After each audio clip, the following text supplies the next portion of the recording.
Hello and welcome दोस्तों, स्वागत है दोस्तों आप सभी का एक बार फिर से हमारे यूट्यूब चैनल में। दोस्तों आज के इस वीडियो में हम एक्सपोज करने वाले हैं एक नए बाबा को, यानी कि ऐसे बाबा को जो मतलब कि माता बन के घूम रहे हैं, जिनका पूरा नाम है दोस्तों अघोरी माता चंचलनाथ। इन बाबा का मार्केट में बहुत नाम है और ये नींबू उठाने के मामले से मतलब कि चमत्कारी कामों के लिए जाने जाते हैं। और दोस्तों इनके डार्क सीक्रेट हमको आपको इस वीडियो में बताएंगे और ये कैसे मतलब कि हत्यारे से माता में कन्वर्ट हो गए या माता बन गए, वो सब कुछ हम आपको इस वीडियो में बताएंगे। तो दोस्तों हो सकता है ये वीडियो मेरी डिलीट कर दी जाए, तो वीडियो डिलीट होने से पहले आप इस वीडियो को सेव कर लीजिएगा, डाउनलोड कर लीजिएगा और सभी में ये वीडियो शेयर कर दीजिएगा और कमेंट में अपनी राय जरूर बताइएगा।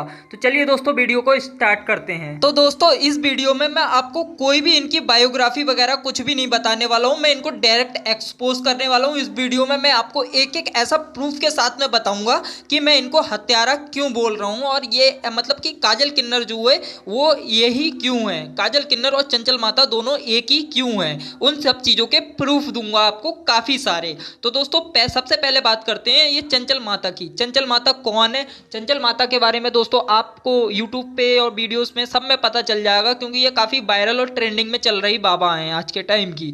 तो दोस्तों अब दूसरा नाम जो है ये काजल किन्नर। तो काजल किन्नर कौन है? काजल किन्नर को जानने के लिए दोस्तों आपको पूर्णिया का जो कांड हुआ था, जो मतलब कि मुस्कान किन्नर का मर्डर हुआ था, उसका जो कांड था, पूरा हत्या केस था, उसको समझना होगा। तो उसको समझने के लिए वहाँ के पुलिस अधिकारी जो है उनका एक वीडियो है, उसको मैं आपको प्ले करके दिखा देता हूँ। उस वीडियो पूरा देखने के बाद आप समझ सकते हैं कि काजल किन्नर कौन है। क्या कर दी गई थी? दो अज्ञात व्यक्तियों के द्वारा जो मोटरसाइकिल के माध्यम से आए थे और उनके द्वारा उसको दिनदाड़े सड़क पर शूट कर दिया गया था।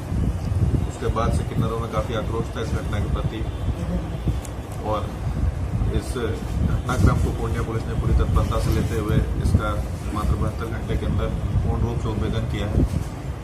उद्भेदन के बाद इसमें चौंकाने वाले तथ्य सामने आए हैं, जिसमें पता चला है कि जो किन्नरों के समूह की सेकंड इन कमांड थी, जो काजल किन्नर, उसके द्वारा ही इस पूरी घटना की साजिश और षड्यंत्र रचा गया था। वो मूल रूप से हरियाणा की रहने वाली थी और इस घटना को पारित करने के लिए अपना एक हरियाणा से ही दीपक कुमार नाम के मित्र को बुलाया गया था। उसके अलावा एक शूटर को अलग से एंगेज किया गया था, जिसको पैसा भी दिया गया था, काफ़ी संख्या में पैसा दिया गया था उसको। और उसके बाद से इन दोनों ने बाइक पर आकर के घटना को अंजाम दिया और जब ये मुस्कान किन्नर जा रही थी तो उसके पीछे ही ये काजल किन्नर भी उसको लाइनर के रूप में और चिन्हित करवाने के लिए शूटर को पीछे पीछे जा रही थी। जो इनिशियल इन्वेस्टिगेशन में हम लोग को CCTV फुटेज से काफ़ी मदद मिली, जिससे मैं बाइक का मेक और मॉडल और जो साथ में ये काजल किन्नर थी इसकी एक्टिविटीज़ हम लोग को थोड़ी संदेहास्पद लगी। उसके बाद से इस में इन्वेस्टिगेशन किया गया और उसके बाद जो घटना में कारित मोटरसाइकिल के अलावा जो घटना जिस हथियार से अंजाम दी गई थी और उसमें शामिल जो दो लोग और काजल किन्नर सबकी गिरफ्तारी की गई है। शूटर अभी भी उसकी गिरफ्तारी के लिए प्रयास किया जा रहा है और उम्मीद है वो भी जल्द पकड़ाएगा। मूल रूप से इसका कारण यह था कि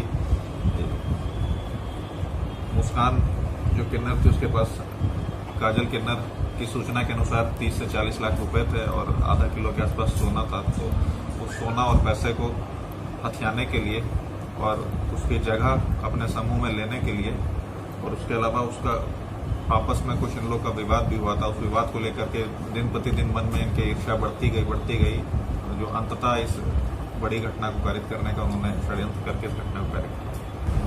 अभी साथ में जो इसका हरियाणा का दोस्त है दीपक है, उसकी गिरफ्तारी हुई है।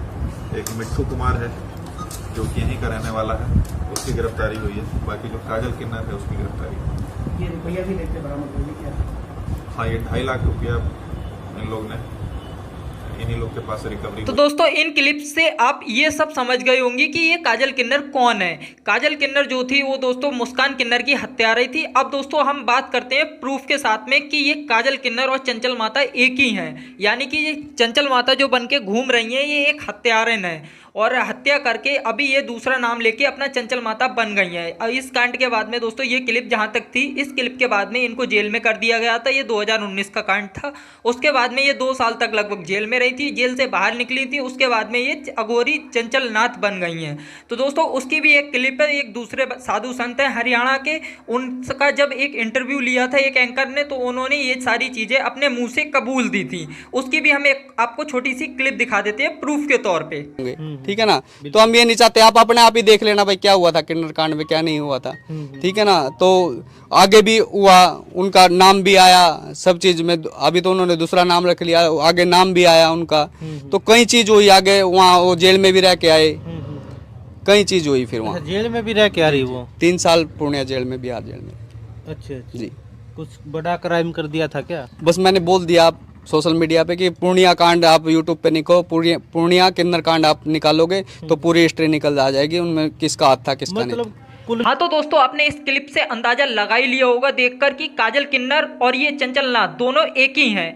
कि जैसे इन साधु ने बताया था, संत ने, कि काजल किन्नर जो थी उसने जेल से आने के बाद में अपना नाम बदल दिया। नाम बदलने के बाद ऐसा कुछ सिस्टम बनाया उन्होंने कि वो चंचल नाथ बन गई और बहुत बड़ी साध्वी बन गई, बाबा बन गई। और अभी आप करंट टाइम पे वह अपना बिजनेस चला रही हैं, मतलब कि बाबा बन के औगड़पन का जो बिजनेस होता है वो चला रही हैं। तो अभी इसका जो मतलब कि जो चमत्कार करती हैं, अभी कुछ अंधभक्त कहेंगे कि वो चमत्कार करती हैं, वो चमत्कार फेक थोड़ी हैं, ये है वो है, ऐसा वैसा।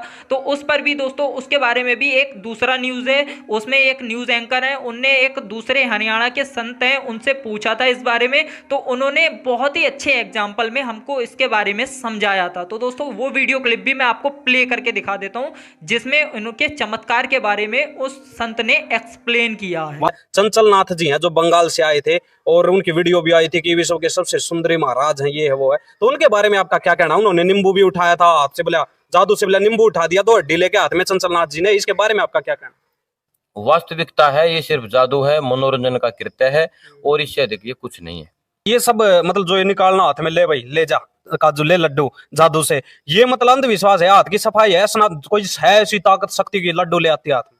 ऐसा है श्रीमान, अगर साधारण वेशभूषा में जैसे आप लोग कपड़े पहनते हैं, गृहस्थी लोग lower T shirt pant shirt पहनते हैं, अगर उस वेशभूषा में आप ये सब करोगे, आप अच्छे से अच्छे जादूगर शंकर सम्राट या कुछ आप जादूगर सम्राट कहलाओगे।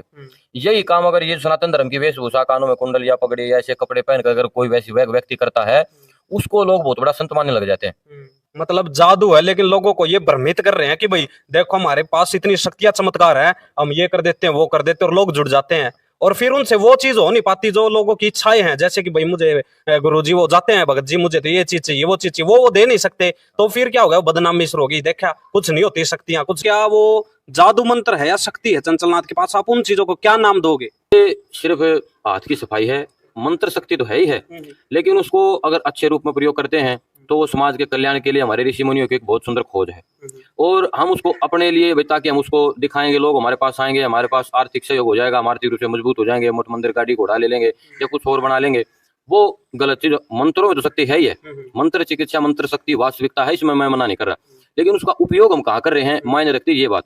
अब हम भी रखते हैं, मैंने आज तक मीडिया के सामने कभी कोई इस तरह का कोई कृत्य करना या इस तरह का नहीं, क्योंकि मैं यहाँ एक छोटा सा ग्राम वासियों के सहयोग से और सनातन धर्म प्रेमियों के सहयोग से गुरुकुल चला रहा हूँ, और उन बच्चों को मैं ये सब बातें मैं ये सिखा रहा हूँ कि जो वास्तविकता है, हवन पूजन है, सनातन सत्य वैदिक धर्म की जो परिभाषाएं हैं उनको परिकलित करवाना, उनको याद करवाना, मंत्र श्लोक हवन भी करते हैं, लेकिन पाखंड ना होकर के वो सारी चीजें उनको वास्तविकता बताता हूँ, सत्य क्या है। जैसा कि दोस्तों आपने इस क्लिप में देख ही लिया है कि इन संत ने हमें कितने अच्छे एग्जाम्पल से समझाया है कि जो मतलब कि अगर आप सादा वेशभूषा यानी कि पैंट लोवर टी शर्ट यानी कुछ भी अपने जो सादा नॉर्मल कपड़े होते हैं वो पहनकर ये सब करोगे तो आपको ज़्यादा में ज़्यादा बहुत बड़ा जादूगर की पदवी दे दी जाएगी, यह जादूगर समझा जाएगा। लेकिन यही काम आप संत के कपड़ों में करते हो यानी कि साधु वाले बाबा वाले कपड़ों में करते हो तो आपको एक बहुत बड़ा यह चमत्कारी बाबा बना दिया जाएगा। तो ये एग्जाम्पल जो इन्होंने दिया था ये काफ़ी हद तक चलता भी है, इन पर मतलब कि सूट भी होता है, ये जो चंचल नाथ हैं इन पर, तो इनको सेम इसी तरीके से लोगों ने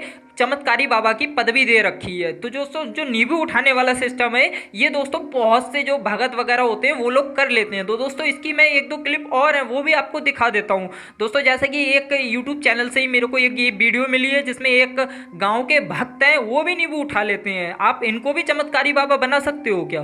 दोस्तों आज हम आपको दिखाएंगे कि नींबू कैसे उठाया जाता है। ये हमारे गुरु भाई हैं। और दोस्तों आप देखते रहिएगा, गुरु भाई ने जादू शक्ति से और नींबू को उठा करके दिखाया है। बहुत सारे लोग कहते हैं कि नींबू में धागा बांध दिया जाता है, तो आप अपनी आंखों से खुद देखिए इसमें धागा बना है, क्या बना है।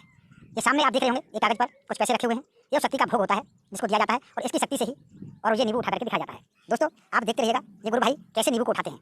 आप भी देख करके हैरान हो जाएंगे, ये कैसा चमत्कार है। और देखिए जादू से नींबू कैसे उठता है। आप देखते रहिएगा दोस्तों, आप देख रहे हैं नींबू जैसे गुरु भाई इशारा कर रहे हैं और वैसे ही वो नींबू ऊपर को जा रहा है। आप देखते रहिएगा, जहाँ पर रोकना चाहे देखिए, ये भाई नीचे से हाथ करके भी दिखा रहा है कि ये कहाँ पर धागा बना हुआ है। बहुत सारे लोग कहते हैं कि धागा बना होता है, ये सब चुतिया बनाने का काम है, लेकिन आप अपने आंखों से देख सकते हैं। अब जितना भी ये गुरु भाई ऊपर ले जाना चाहेंगे इस नींबू को, और उतना ही ये नींबू ऊपर तक जाएगा, और जहाँ तक ये रोकना चाहेंगे वहीं पर ये रुक जाता है। ऊपर भी देख लो आप, कहीं भी आपको धागा नजर आता है। अगर धागा बना होता तो अगर नीचे करने पर, ऊपर करने पर वो नींबू इधर से उधर भी हो जाता। आप देख रहे हैं, ना कोई धागा है, ना उसमें कोई चमक है, और ये नींबू भली भांति आपके सामने गुरु भाई के इशारे पर, जैसे वो इशारा करते हैं, जब ऊपर ले जाना चाहते हैं तो ऊपर जाता है, और नीचे लाना चाहते हैं तो नीचे भी जाता है। दोस्तों यही है जादुई चमत्कार।